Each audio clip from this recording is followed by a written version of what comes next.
ಓಂ ನಮಃ ಶಿವಾಯ. ಮೀನರಾಶಿಯವರೇ, ಒಮ್ಮೆ ಕಣ್ಣು ಮುಚ್ಚಿ ನಿಮ್ಮ ಎದೆ ಮೇಲೆ ಕೈ ಇಟ್ಟುಕೊಳ್ಳಿ.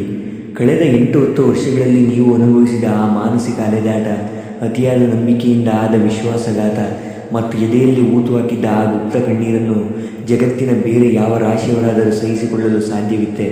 ಖಂಡಿತ ಇಲ್ಲ. ಸಮುದ್ರದಂಥ ಆಳವಾದ ಮನಸ್ಸಿನ ನೀವು ಎಲ್ಲರಿಗೂ ಒಳ್ಳೆಯದನ್ನೇ ಬಯಸಿದಿರಿ, ಆದರೆ ಪ್ರತಿಯಾಗಿ ನಿಮಗೆ ಸಿಕ್ಕಿದ್ದು ಬರೀ ನಿಂದನೆ ಮತ್ತು ಏಕಾಂತ. ನಂಬಿದವರು ನಿಮ್ಮ ದಯೆಯನ್ನು ದೌರ್ಬಲ್ಯವೆಂದು ಭಾವಿಸಿ ತುಳಿದಾಗ ನನ್ನ ಪ್ರಾಮಾಣಿಕತೆಗೆ ಬೆಲೆಯೇ ಇಲ್ಲವೇ ಎಂದು ನೀವು ಆ ಶಿವನ ಮುಂದೆ ಮೌನವಾಗಿ ಎತ್ತ ಆ ರಾತ್ರಿಗಳು ನೂರಾರು. ವೀಕ್ಷಕರೇ, ಆದರೆ ಕೇಳಿ, ಈ ಯುಗಾದಿಯ ಕಾಲಚಕ್ರ ಈಗ ನಿಮ್ಮ ಪಾಲಿಗೆ ಅತ್ಯಂತ ವಿಶಿಷ್ಟವಾಗಿ ತಿರುಗುತ್ತಿದೆ. ಇದು ಕೇವಲ ಹೊಸ ವರ್ಷವಲ್ಲ, ಇದು ಮೀನರಾಶಿಯವರ ಪಾಲಿಗೆ ಆತ್ಮ ಸಾಕ್ಷಾತ್ಕಾರ ಮತ್ತು ಅದೃಷ್ಟದ ಬಾಗಿಲು ತೆರೆಯಲಿರುವ ಮಹಾಪವಾಡದ ಯುಗಾದಿ. ವೀಕ್ಷಕರೇ, ಬ್ರಹ್ಮಾಂಡದ ಶಕ್ತಿಗಳು ನಿಮ್ಮ ಹಣೆ ಬರಹದ ಅಂತಿಮ ತೀರ್ಪನ್ನು ಬರೆಯಲು ಈ ಯುಗಾದಿಯ ಪೂರ್ವಕಾಲದಲ್ಲಿ ಒಂದಾಗಿವೆ.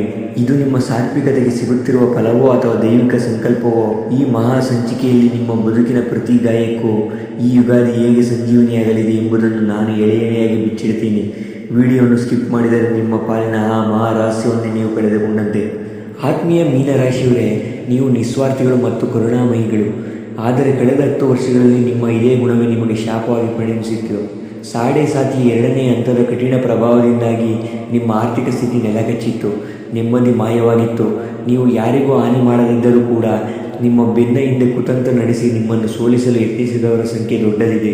ಕುಟುಂಬಕ್ಕಾಗಿ ನೀವು ಮಾಡಿದ ತ್ಯಾಗವನ್ನು ಯಾರೂ ಗುರುತಿಸಲಿಲ್ಲ ಎಂಬ ನೋವು ನಿಮ್ಮನ್ನು ಒಳಗಿನಿಂದ ಕೊರೆಯುತ್ತಿತ್ತು.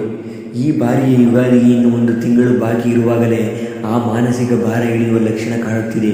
ಇದು ಕೇವಲ ಹಬ್ಬವಲ್ಲ ವೀಕ್ಷಕರೇ, ಮೀನರಾಶಿಯವರ ಪಾಲಿಗೆ ಕಳೆದುಕೊಂಡ ಗೌರವವನ್ನು ಮರಳಿ ತಂದುಕೊಡುವ ಗೌರವ ಯುಗಾದಿ. ಇಲ್ಲಿಯವರೆಗೆ ನೀವು ಅನುಭವಿಸಿದ ಪ್ರತಿಯೊಂದು ಕಹಿ ಮಾತುಗಳು ಈ ಯುಗಾದಿಯ ಪವಿತ್ರ ಕ್ಷಣದಲ್ಲಿ ಸಿಹಿಯಾದ ಪ್ರಶಂಸೆಗಳಾಗಿ ಬದಲಾಗಲಿವೆ. ನಿಮ್ಮ ಮೌನಕ್ಕೆ ಶಕ್ತಿ ಸಿಗುವ ಕಾಲ ಈ ಯುಗಾದಿಯಿಂದಲೇ ಅಧಿಕೃತವಾಗಿ ಆರಂಭವಾಗುತ್ತಿದೆ. ವೀಕ್ಷಕರು, ಇನ್ನು 1 ತಿಂಗಳಲ್ಲಿ ಬರಲಿರುವ ಈ ಯುಗಾದಿ ನಿಮ್ಮ ಪಾಲಿಗೆ ಕೇವಲ ಹಬ್ಬವಲ್ಲ, ಇದು ನಿಮ್ಮ ಬದುಕಿನ ಭಾಗ್ಯೋದಯ ಮುಹೂರ್ತ. ಕಳೆದ 10 ವರ್ಷಗಳಲ್ಲಿ ಪ್ರತಿ ಬಾರಿ ಯುಗಾದಿ ಬಂದಾಗ ನೀವು ಬೇವು ತಿಂದಾಗ ನನ್ನ ಕಷ್ಟಗಳು ಎಂದು ತೀರುತ್ತವೆ ಎಂದು ಭಾವುಕರಾಗಿದ್ದೀರಿ. ಹಬ್ಬದ ದಿನವೂ ಮನೆಯಲ್ಲಿ ಶಾಂತಿ ಇಲ್ಲದೆ ಅಥವಾ ಆರ್ಥಿಕ ಚಿಂತನೆಯಿಂದಾಗಿ ನೀವು ಕಣ್ಣೀರು ಹಾಕಿದ್ದೀರಿ. ಆದರೆ ಈ ಯುಗಾದಿಯ ಮಹಾ ಸಂಧಿಕಾಲದಲ್ಲಿ ನಿಮ್ಮ ರಾಶ್ಯಾಧಿಪತಿ ಗುರುದೇವನು ಅತ್ಯಂತ ಮಂಗಳಕರ ಸ್ಥಾನದಲ್ಲಿದ್ದು ನಿಮ್ಮ ಮೇಲೆ ಅಮೃತ ದೃಷ್ಟಿ ಬೀರಲು ಸಿದ್ಧನಾಗಿದ್ದಾನೆ. ವೀಕ್ಷಕರೇ, ಈ ಯುಗಾದಿಯ ಸೂರ್ಯೋದಯವು 10 ವರ್ಷಗಳ ಕಾಲ ನಿಮ್ಮನ್ನು ಆವರಿಸಿದ್ದ ನಕಾರಾತ್ಮಕ ಶಕ್ತಿಯನ್ನು ಒಡೆದೋಡಿಸಲಿದೆ. ಈ ಬಾರಿಯೂ ಬೇವು ಬೆಲ್ಲ ನಿಮ್ಮ ಪಾಲಿಗೆ ಕಳೆದ ದಶಕಗಳ ವಂಚನೆಗಳನ್ನು ಮರೆಸಿ ಹೊಸ ಸುಖದ ಅಧ್ಯಾಯಕ್ಕೆ ಮುನ್ನುಡಿ ಬರೆಯಲಿದೆ. ಇದು ನಿಮ್ಮ ಪಾಲಿನ ಕಲ್ಪವೃಕ್ಷ ಯುಗಾದಿ ಇದ್ದಂತೆ ವೀಕ್ಷಕರೇ, ಈ ಯುಗಾದಿಯ ಪಂಚಾಂಗದ ಶ್ರವಣದ ವೇಳೆ ನೀವು ಕೇಳುವ ಮೊದಲ ಮಾತು ನಿಮ್ಮ ಮನಸ್ಸಿನ ಹರಕೆ ಈಡೇರುವ ಸಮಾಚಾರವೇ ಆಗಿರುತ್ತದೆ. ಮೀನರಾಶಿಯವರೇ, ಈ ಯುಗಾದಿಯಿಂದ ನಿಮ್ಮ ಪಾಲಿಗೆ ಲಕ್ಷ್ಮೀನಾರಾಯಣ ಯೋಗ ಆರಂಭವಾಗುತ್ತಿದೆ. ಕಳೆದ 10 ವರ್ಷಗಳಲ್ಲಿ ನೀವು ಹಣಕ್ಕಾಗಿ ಪಟ್ಟ ಕಷ್ಟ, ಕಳೆದುಕೊಂಡ ಆಸ್ತಿ ಅಥವಾ ನಂಬಿಕೊಟ್ಟ ಹಣ ವಾಪಸ್ ಬಾರದೆ ಅನುಭವಿಸಿದ ಯಾತನೆ ಇನ್ನು ಮುಂದೆ ಇತಿಹಾಸ ಮಾತ್ರ.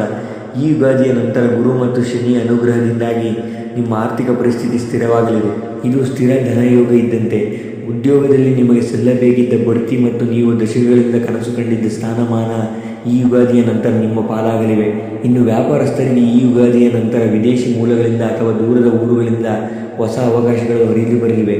ಇಲ್ಲಿಯವರೆಗೆ ಕೈ ಹಾಕಿದ್ದ ಕೆಲಸಗಳೆಲ್ಲ ಏನೋ ಒಂದು ಅಡಚಣೆಯಿಂದ ನಿಂತು ಹೋಗುತ್ತಿದ್ದರೆ ಈ ಯುಗಾದಿಯ ಸಂಕಲ್ಪದ ನಂತರ ಅವುಗಳು ಅದೃಷ್ಟವಾಗಿ ಪೂರ್ಣಗೊಳ್ಳಲಿವೆ.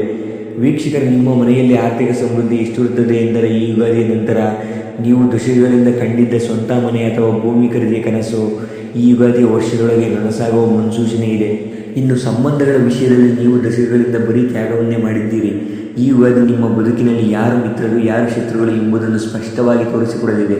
ನಿಮ್ಮನ್ನು ಕೇವಲ ಬಳಸಿಕೊಂಡು ಎಸೆದವರು ಈ ಯುಗಾದಿಯ ಪುಣ್ಯಕಾಲದ ವೇಳೆಗೆ ತಮ್ಮ ತಪ್ಪಿನ ಅರಿವಾಗಿ ಪಶ್ಚಾತ್ತಾಪ ಪಡೆದಿದ್ದಾರೆ. ಇನ್ನು ಮನೆಯಲ್ಲಿ ದಶಕಗಳಿಂದ ಇದ್ದ ಕಲಹಗಳು ಮಾಯವಾಗಿ ಹಿರಿಯರ ಆಶೀರ್ವಾದದೊಂದಿಗೆ ಮನೆಯಲ್ಲಿ ಸಂಭ್ರಮದ ವಾತಾವರಣ ನೆಲೆಸಲಿದೆ. ಇನ್ನು ಮದುವೆ ಆಗದೇ ಇರುವವರಿಗೆ ಈ ಯುಗಾದಿಯ ನಂತರ ಯೋಗ್ಯವಾದ ಮಂಗಳ ಕಾರ್ಯಗಳ ಸದ್ದು ಕೇಳಲಿದೆ.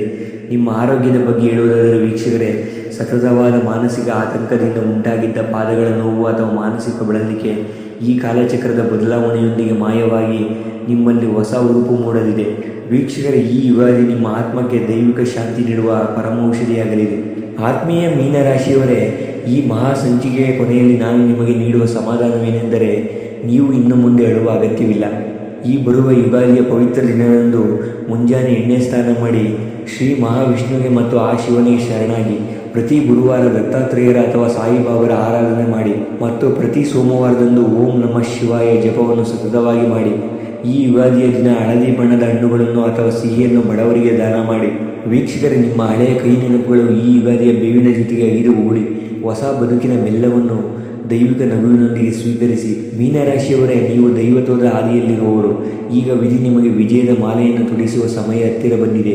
ಈ ಯುಗಾದಿಯ ಪಂಚಾಂಗದಲ್ಲಿ ನಿಮ್ಮ ರಾಶಿಗೆ ಆಧ್ಯಾತ್ಮಿಕ ಮತ್ತು ಲೌಕಿಕ ಯಶಸ್ಸು ಎರಡೂ ಸಿದ್ಧವಾಗಿರುವುದರಿಂದ ನಿಮ್ಮ ಜೀವನದ ಸುವರ್ಣಕಾಲ ಇಲ್ಲಿಂದಲೇ ಆರಂಭವಾಗಲಿದೆ. ವೀಕ್ಷಕರು, ಈ ಮಾಹಿತಿ ನಿಮಗೆ ಉಪಯುಕ್ತವೆನಿಸಿದರೆ ಈ ವಿಡಿಯೋಗೆ ಒಂದು ಲೈಕ್ ಮಾಡಿ. ಹಾಗೆ ನಿಮ್ಮ ಮೀನರಾಶಿಯ ಸ್ನೇಹಿತರಿಗೂ ಕೂಡ ಶೇರ್ ಮಾಡಿ. ಕಮೆಂಟ್ ಬಾಕ್ಸ್ನಲ್ಲಿ ಜೈ ಶನಿದೇವ ಎಂದು ಬರೆಯಿರಿ. ನಮ್ಮ ರಾಶಿ ಮಿತ್ರ ಚಾನಲನ್ನು ಸಬ್ಸ್ಕ್ರೈಬ್ ಆಗೋದನ್ನು ಮರೆಯಬೇಡಿ. ಧನ್ಯವಾದಗಳು.